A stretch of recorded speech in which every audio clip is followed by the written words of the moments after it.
200 points higher for the Sensex, about 60-65 points higher for the Nifty. Sanjay Mookim joins us now, have research with JP Morgan to talk about where valuations are, what is he getting, what sense is he getting from institutional investors, and how long will this underperformance continue in banks? Sanjay, I want to always start with the big picture on the market.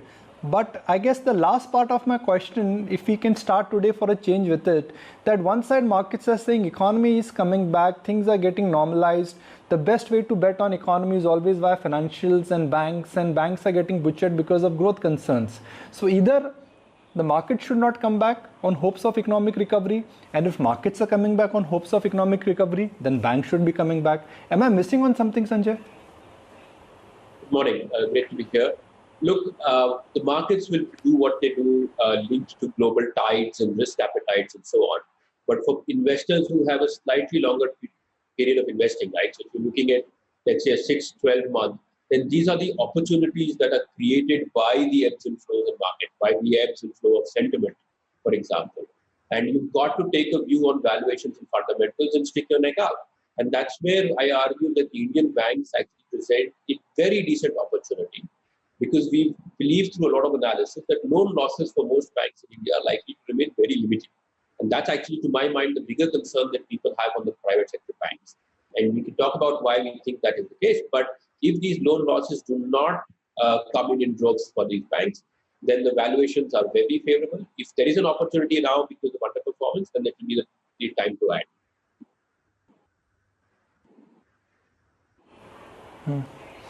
Sanjay, I'm spending some time on banks because that, in a sense, is the it's the millstone round the neck for institutional investors and for a lot of investors. Bank sell-off is a global phenomenon, and if I compare global banks with Indian banks, at least the ones which institutional investors track and which you have on your coverage, the private sector banks, aren't they very expensive on a global benchmark? Short answer, no. If you look at the sectors in India and you try and see which sector is close to its last 5-year average on multiples, there's only one large sector that stocks up, which is the financial. And to your point on comparing Indian banks to the rest of the world, there are actually 2 or 3 big differences. One is that, look, Indian banks, even if in a slow environment, at least the private sector ones, will comfortably deliver double-digit top-line growth. The second, while low cost of interest or low interest rates erodes margins for most global banks, that does not happen in India. India, yes, some NIM pressure will come in, but you'll still have very healthy pre-operating profits for the Indian private sector banks. And the third difference for Indian banks, which is the situation we found ourselves in January and February, is that we have cleaned up our corporate book. See, most other countries, that is an area of worry for banks. Slippages because of the lockdowns on corporate debt default is already picking up in some of these corporate spaces. That is unlikely to happen in India. So, look, on valuations, Indian banks are not richer. In fact, they are lower than where they've been for the last 5 years. And there are 2 or 3 reasons why they're actually different from the rest of the financial bank globally.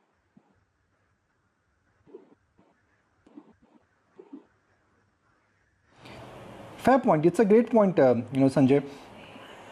In the market, Sanjay, nobody is talking about the 2, 3, 4 reforms which have come out from the government in last couple of weeks. APMC, labor, the changes are strong. What is your view on some of the changes which government has announced? Are they path-breaking? Will they kindle a growth in the rural area, in the manufacturing area? What's your sense on the labor new policy and especially the APMC reforms? Look, the broad statement I can make is that these structural changes, people tend to overestimate the short-term impact of these changes, but underestimate the long-term impact that these will bring out in the economy. And this is the nature of the reform that is happening. If you go back and look at whether what the GST did, the IBC did, or the RERA will do eventually, we all got excited and said, oh, we're expecting great things out of this in the next 6 months or 12 months, which is unlikely to happen. But these can be productivity enhancers in the medium term, right? And that's where the opportunity from an investing point of view comes in. Because if the markets get too excited, then you could pare back a little bit. But the longer term growth, the longer term productivity enhancement in India, for all of you, whether it is labor, whether it is agriculture, GST, as I argue, All of these will accumulate to make India a more attractive destination, to my mind, over the next 5 to 10 years.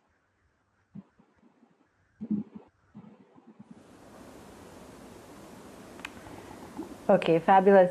And let's talk about IT also for a moment, because we were in fact just taking a closer look at some of the commentary coming in there, and there continue to be some pretty strong expectations of further earnings upgrades on that front. I completely agree. In fact, one of the key themes that we've argued here is that if you're a shorter term investor, so if you're looking at, let's say, a 12-month investment horizon, then actually earnings upgrades and earnings momentum matter more to stock selection than valuations. Okay, and that's been the case, let's say, from a picking criteria for the last 10 odd years. And in that sort of framework, the IT stocks still stack up well because earnings, at least forecasts, have not built in the strength the companies have demonstrated in the first quarter. So if you assume that the June quarter performance is somehow sustained over the remainder of the year, then there are upgrades still due for several of the large cap IT companies, which, going back to my earlier argument that earnings momentum drives stocks, makes me favorable to the IT sector.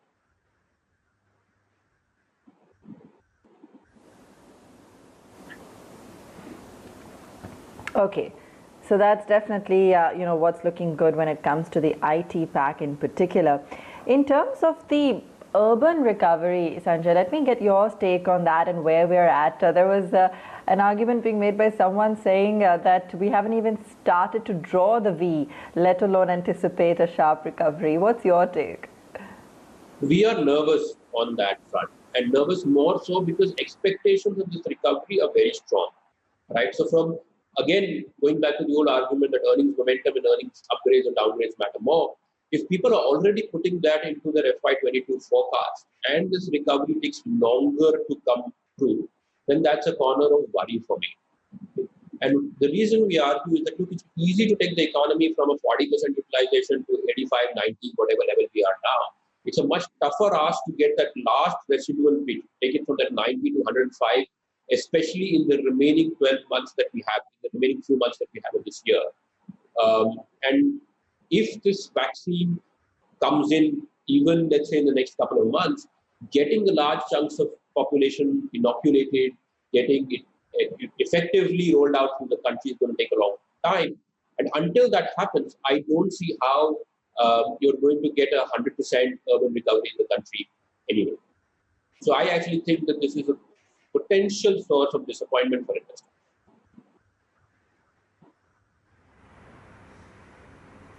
Sure. Sanjay, is the market pinning high hopes on a holistic package coming in from the government for stressed sectors, travel, tourism, hospitality, aviation, have you? And purely as an investor, is it time to buy the bad news, they say? And then would these sectors be the pick here?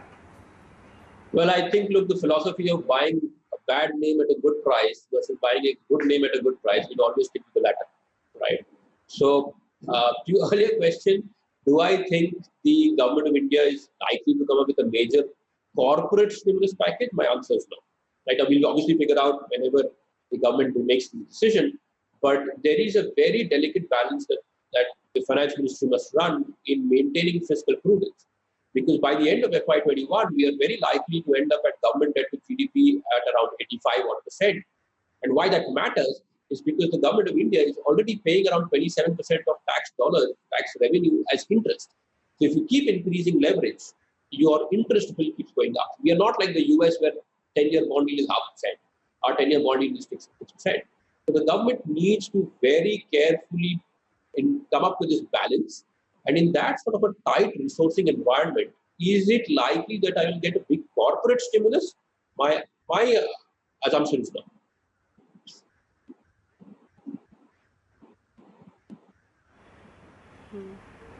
How much of a risk, Sanjay, is the market assigning to US elections, be it either the case, a Democratic or a Republican win? So in the near term, the volatility, I think, is directly attributable to the uncertainties around this.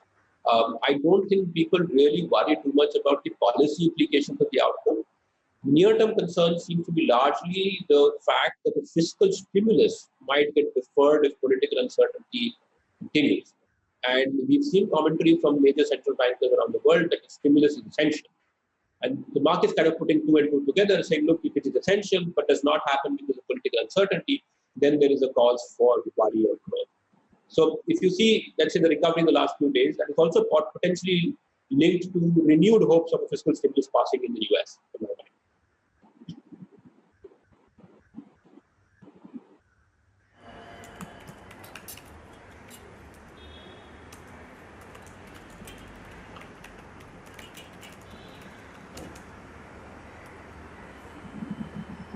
Sure.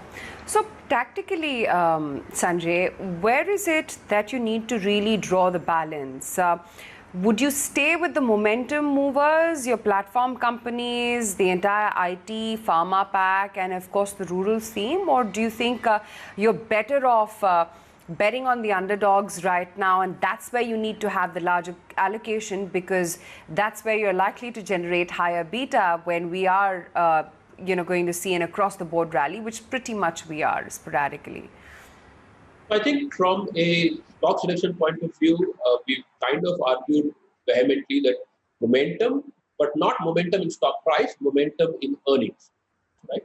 Where is the company which is causing surprises on its earnings, which is delivering, let's say, better than expectations? And that's the filtering criteria I'm going to use from a 12-month investment horizon. Okay, so stock price momentum in itself, I don't think has any signaling power. Earnings momentum matters more. And this, again, I said this earlier, but it is irrespective of the entry valuation. So you may have a very expensive consumer company, but if it's still going to deliver good earnings momentum, that stock will probably continue to do well. Whereas a very inexpensive infrastructure stock, which does not have earnings momentum at all, may continue to languish for some time. So from a, let's say, shorter term 12-month horizon, key mantra has to be try and pick or forecast companies' earnings delivery and earnings momentum. With that sort of a criteria, we are overweight banks and IT and underweight the consumer discretionary space. We have some staples overweights as well. Sanjay, is it a coincidence that pharma stocks have got re-rated post-COVID, or that is one sector where COVID genuinely has changed the way how people would think about pharma? It's not a coincidence. Pharma stocks are re-rated everywhere in the world. In fact, if you look at the performance of Indian pharma multiples for the rest of the EM, there's actually an argument to be made that Indians have not re-rated enough. Okay? And that's possibly because of the nature of the business that Indian pharma companies are involved in. But my argument is that, look, the pharma sector largely is a very bottom-up sector. The fortunes of every company, the pipelines, etc., need to be properly examined. You can't blindly basket buy a bunch of pharma stocks just because it's keep going on somewhere in the world, to my mind. And it requires a little bit more nuanced investment. But yes, the re-rating in these multiples are not accidental. It's happened everywhere in the world.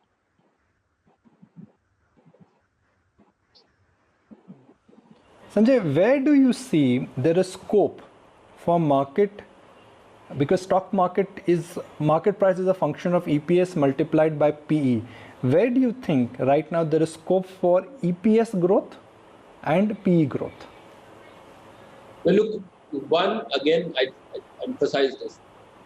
Growth in itself does not matter if you're a 12-month investor. It is the EPS surprise that matters more. Okay. Growth, I think you will be able to find in many parts of the Indian market, especially if you are a longer term, let's say 3 to 5 year investor. The Indian consumption space, the Indian banking space can be fairly attractive to longer term capital in the country. From an EPS surprise perspective, I think the answer becomes far narrower because expectations are very high for FY22. On FY22, the consensus is forecasting a 35% EPS growth in MSCI India over FY20. We haven't gotten that in a strong economy. We're certainly not getting it in a weak economy.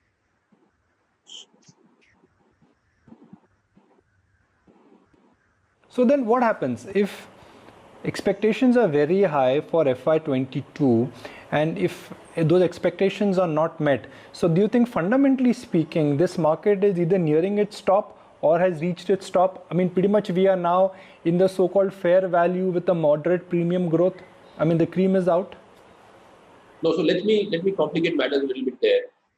Is that we've all learned through hard experience over the last several years that we cannot take bottom-up forecasts for earnings and earnings outlook and then come to a conclusion of whether the market will go up or down.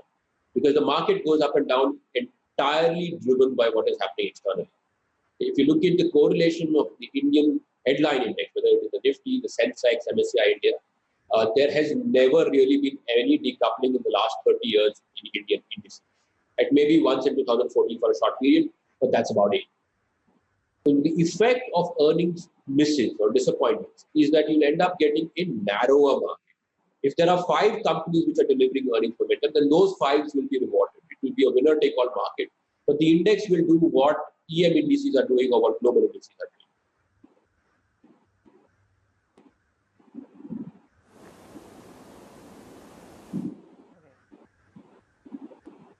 Fair enough. We've also talked a lot about the shift to online and how this is going to cause a sea change in some of the smaller towns, taking off from, we touched upon this a little bit earlier, but pockets such as even real estate, given the kind of boom that we might see in tertiary towns. Sanjay, is there an opportunity there, even if it's a slightly longer term one? We think so. The only trouble in picking a real estate cycle is timing it. Okay, and that's almost impossible to model. However, the preconditions for a real estate upcycle, I think, are falling in place. Mortgage rates are back down to 2002 or 3 levels. The affordability of housing, which is, let's say, the ratio of your mortgage EMI payment to your monthly income, has also improved back to where it was in 2002 and 3. And theoretically, there's almost an infinite demand for residential housing in India. I mean, the per capita constructed floor space as a factoid in India is only 10 square meters. It's not the land area, but the constructed floor space per person is only about 100 square feet. That's half of what it is in Tokyo, for example. And for years and decades, India has not built residential property. So if the real incentives come in and preconditions are right, I think there is room for a significant uptick in real estate. It's just impossible to figure out the timing.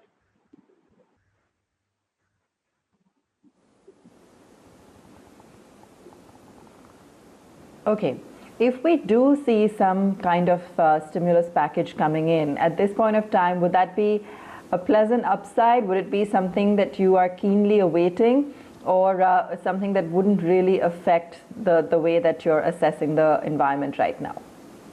So look, if I continue to believe that the size of the stimulus package is likely to be modest, right? So the effect of the stimulus is directly proportional to the amount of money in the stimulus, then we are not looking at anything major to begin with. However, what the government could do possibly is to try and target 1 or 2 key sectors or segments of the economy, and then in that case, you might get 1 or 2 areas which surprise people on the upside. For example, if the government were to spend all its energy in trying to stimulate the real estate sector, because like I said, the preconditions are falling in place, then that could become a surprise for the market. It may not immediately lead to a GDP growth upgrade, but for a corner of the market, a stimulus could matter, depending upon design.